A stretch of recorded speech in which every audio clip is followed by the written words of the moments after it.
আসসালামু আলাইকুম, আশা করি সবাই ভালো আছেন, সুস্থ আছেন।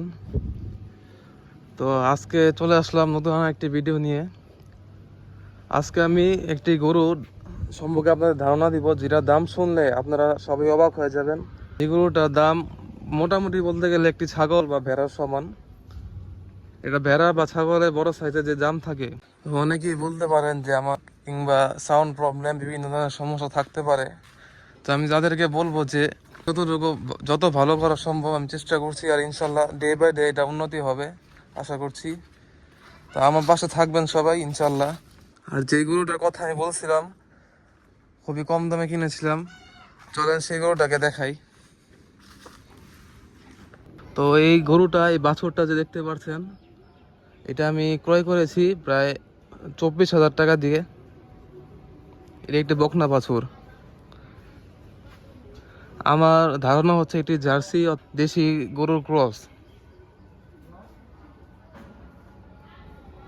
তবে গরুটি জার্সি না হইলেও ফ্রিজিয়ান আর দেশি গরুর ক্রস হতে পারে। মাথাটা কিছুটা ফ্রিজিয়ান গরুর মতো।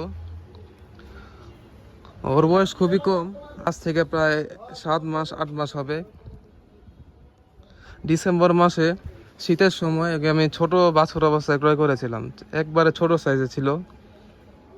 ওর মোটামুটি আরো প্রায় 15-16 হাজার টাকার মতো খরচ হয়েছে সব মিলিয়ে। বলগুলি দুপুরে খাবার শেষে বিশ্রাম নিচ্ছে। আজকে ওয়েদারটা খুবই অন্যরকম, মেঘলা মেঘলা একটা ওয়েদার। তো আমি আবারও বলছি, 24,000 টাকা দিয়ে কেনা গরুটা আজ থেকে প্রায় 7 থেকে 8 মাস আগে, শীতকালীন সময়।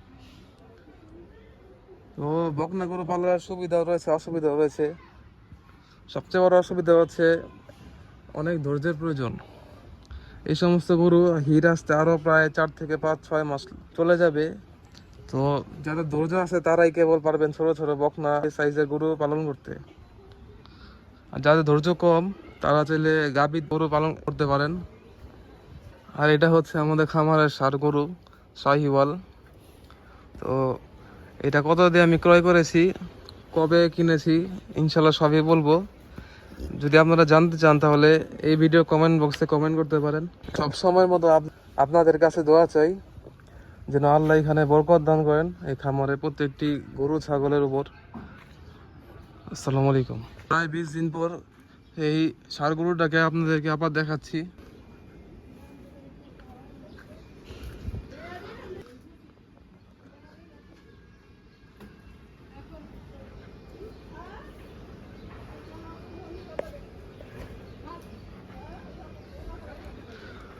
কি পরিমাণ পরিবর্তন হলো আপনারা কমেন্ট বক্সে জানাবেন।